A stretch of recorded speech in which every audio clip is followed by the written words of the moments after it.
Rahayu. Wilujeng Bapak Ibu lan sedulur-sedulur katresnan, pepanggihan ing cariyos basa Jawi. Kados pundi kabaripun? Katur donga mugi-mugi kawontenanipun Bapak Ibu lan sedulur-sedulur katresnan tansah kanugrahan saking Gusti, kasarasan, katentreman, ugi karaharjan. Amin. Ing wekdal niki kula badhe ngaturi cariyos alaming lelembut anggitanipun Daladi Ahmad kanthi ira-iraan sing bau reksa muntab. Kados pundi lelampahipun? Sumangga sugeng midhangetaken.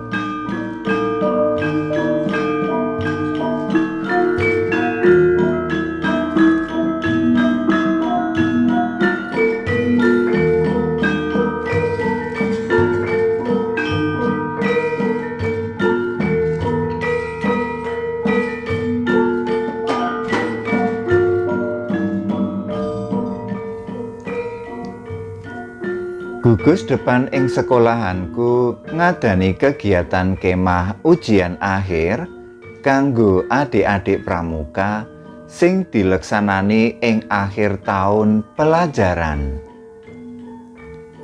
Sadurunge kemah, aku lan kanca-kanca pembina ngadani musyawarah perlu ngrembug samubarange murih kegiatan kuwi bisa kaleksanan kanthi rancak. Salah sijine yaiku nemtokake lokasine kemah. Wusanane kabeh padha sarembug dianakake ana bumi perkemahan tlatah Sleman.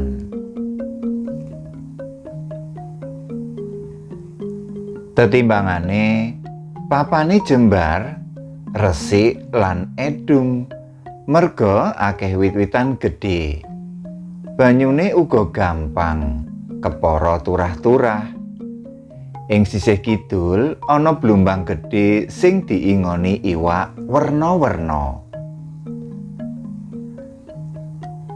Sawetane blumbang ana watu-watu gedhe pating jenggelek.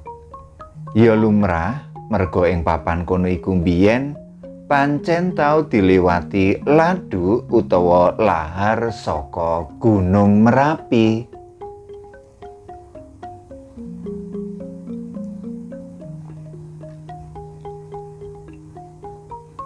Kegiatan ing dina sepisanan lumaku kanthi lancar. Bocah-bocah katon gumbira. Sajake uga ora ngrasakake kesel merga kegiatane isih sing enteng-enteng. Titikane nganti tengah wengi isih keprungu swara obrolan saka tenda-tenda. Ing dina sing kapindho, kegiatane wiwit rada abot. Bocah-bocah kudu mlaku adoh utawa mencari jejak. Mlakune mlebu metu kampung, turut galengan, nyabrang kali lan uga ngliwati ereng-ereng gunung. Ing saben-saben pos uga diadani kegiatan werna-werna. Mula ing wektu bengine, bocah-bocah ngrasakake kesel banget. Durung nganti jam 10 bengi, kahanane wis sepi nyenyet.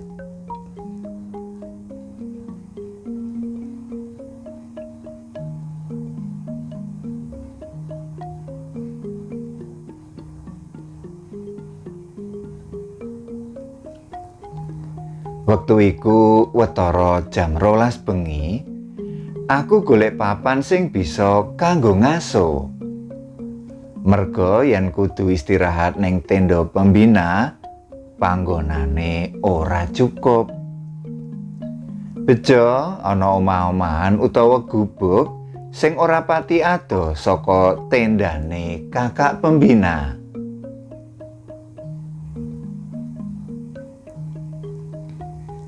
Ing kono aku banjur ngloso. Ambo pira suwene anggonku turu nalika dak rungu salah sijine kakak pembina sing jenenge Linda nggugah nggonku turu. Kak, nyuwun ngapunten, ganggu nggenipun sare. Suarane Linda lirih. Krungu suarane Linda, aku ora enggal mangsuli. Sawise ngulet, nuli tangi banjur lungguh sila. Tak iling-ilingi jam tanganku nuduhake wektu tabuh 2:03.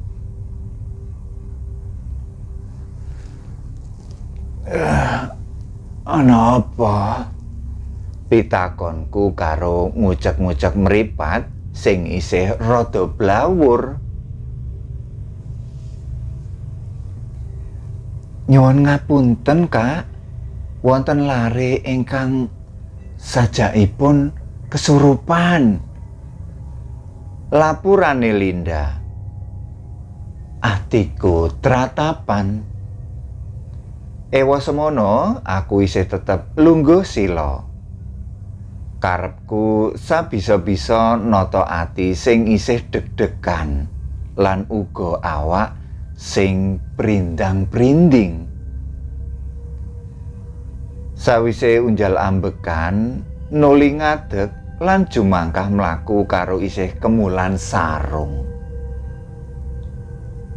Swasana bengi kuwi rasane beda banget karo bengi sing wingi.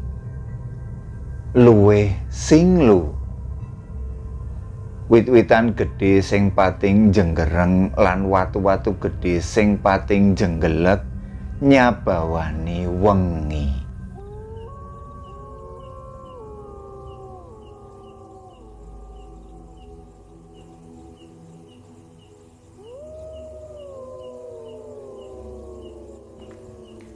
Nalika aku tekan tendane murid sing kesurupan kuwi, wulu githokku mengkirik. Ing jero tenda ana bocah wadon sing lungguh dhewekan. Jenenge Sabila Saraswati. Undang-undangane Sasa. Panyawangi Sasa kaya adoh banget, nanging katon suwung. Untune geget kaya wong ngampet nesu, tangane ngepel kenceng.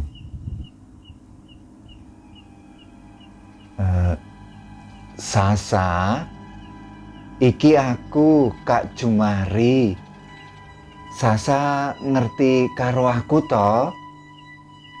Aku nyoba ngajak guneman. Dheweke ora reaksi apa-apa.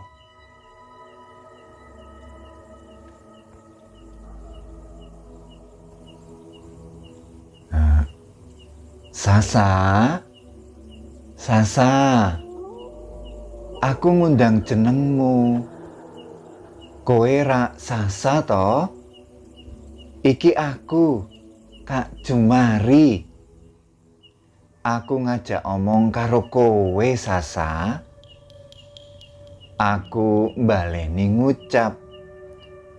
Karepku kanthi bola-bali nyebut jenenge, mbok menawa Sasa banjur dadi eling. Nanging nyatane babar pisan ora ana tanda-tanda Sasa eling. Sasa banjur tak tuntun metu saka tenda.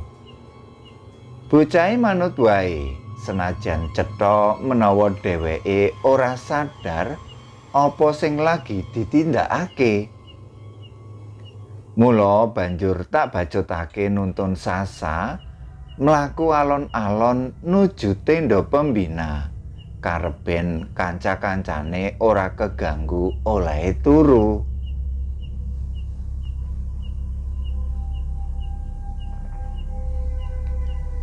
Tekan ngarep tenda pembina, aku kepethuk salah sijine pembina sing jenenge Asep.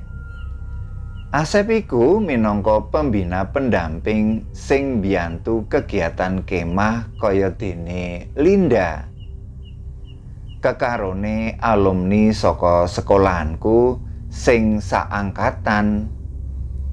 Mula umur-umurane uga sepantaran, udakara 22 taun.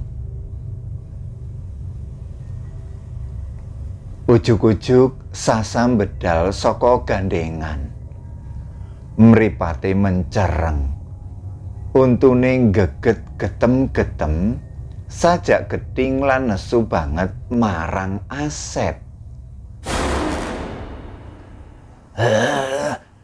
Sopo kowe sing wis wani-wani dlajikan ning papan panguwasaku kene? Sasa nuding-nuding raine Asep. Kowe kudu melu aku. Kowe arep tak dadekake prajuritku ben genep 100. Kandhane Sasa karo Budidaya nekak gulune Asep. Aku ora kuwagang nyembadani tenagane Sasa sing dadi rasa banget. Kamangka Sasa kuwi pawakane mung cilik. Untunge wae Sasa durung nganti kasil nyandak gulune Asep. Merga Asep kanthi cukat nangkis lan ngipatake tangane Sasa.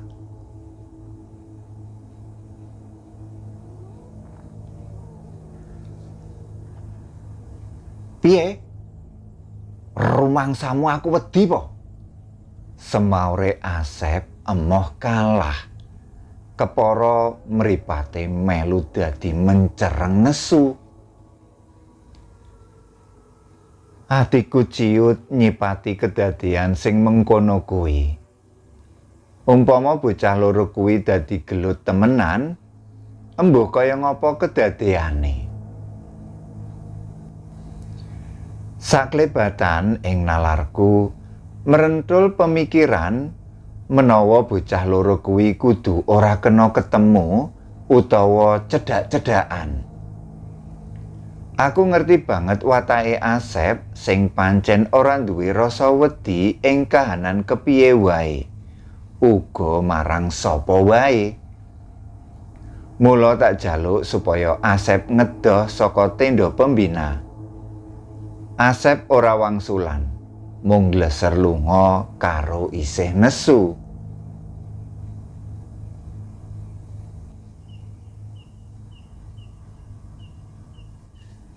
Sasa nuli tak lungguhake ning tenda pembina. Kakak-kakak pembina wis tangi kabeh. Praupan lan cahyane werna-werna.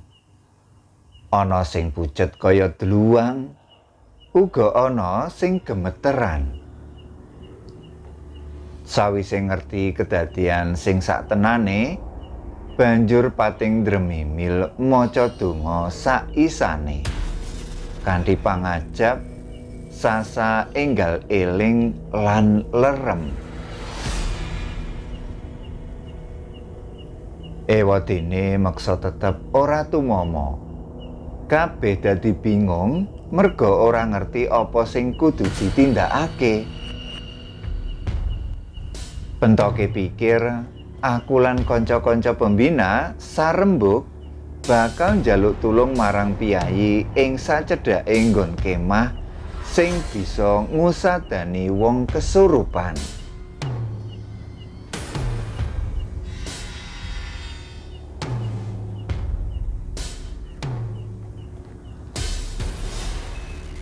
Niki wau pripun mula bukane?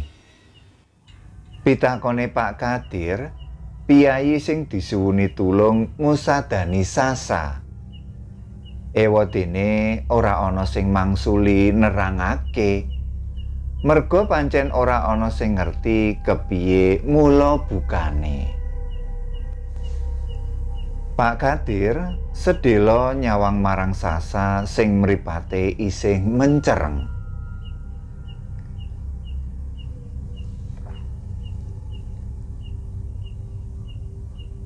Kula nyuwun dipun sediakaken toya bening ten gelas. Pak Kadir mbajutake ngendikane.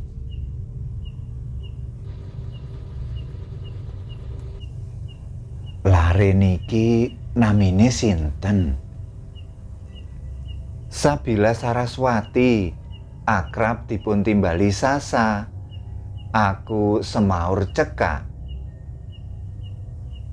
Sawise nampani banyu bening sagelas, Pak Kadir banjur lenggah sila madhep ngulon. Gelase didelehake ing sangarepe. Tangan tengene ngubengake tasbih karo maca donga. Wektune rada sauntara.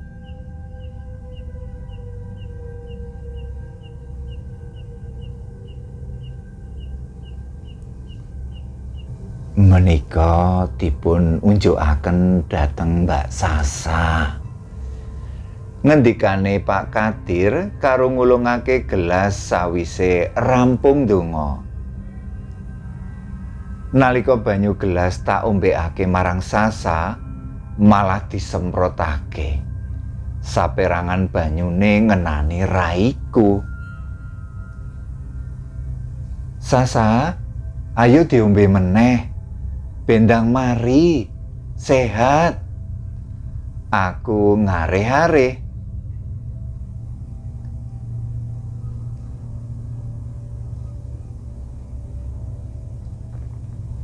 Berkah pitulungane Gusti, sawise ngombe banyu bening, Sasa dadi nglumpru ambruk memburi. Tanganku kok bernampani lan nyangga gulune. Nuli alon-alon tak selehake ning kloso. Awake Sasa rumangsaku anyep banget. Senajan keringetan. Kakak-kakak pembina putri nuli mblonyohi sikil, tangan, gulu lan saawake nganggo lenga putih. Ora wetara suwe Sasa wis merem. Swasana dadi rada lerem.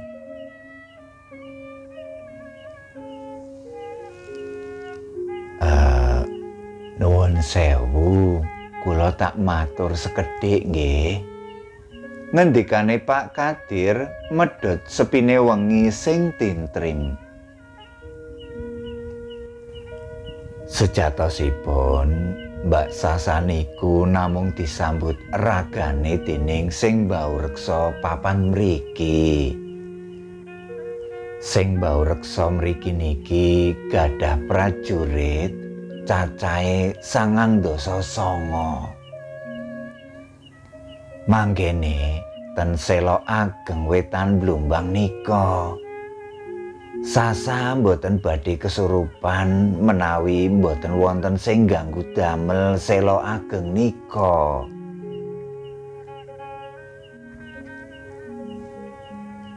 Aku dadi kelingan critane salah sijine adik pramuka ndek wingi bengi. Sing jare merwi Asep gedebak-gedebuk ning cedhake watu-watu gedhe Wetan Blumbang. Karo ngobat abetake cundrik. Nalika adik pramuka kuwi tak takoni, ngopo Asep kok gedebukan ing papan kono karo ngobat abetake cundrik, dheweke uga ora ngerti. Apa kuwi sing ndadekake muntape sing mbaureksa papan kene? Mula Asep arep didadekake prajurit kanggo nambahi prajurite ben genep 100. Umpama kuwi nganti kedadean tenan, apa ateges Asep kudu Aku gunem pitakon ning atiku dhewe. Ampun. Kula tak nyuwun pamit rumiyin nggih. Ngendikane Pak Kadir njugarake nggonku nglamun sing satemene durung puput. Judel mekaten waosan saking cariyos basa Jawi. Mugi ndadosaken panglipuraning penggalih. Cekap semanten kula nyuwun pamit. Matur nuwun.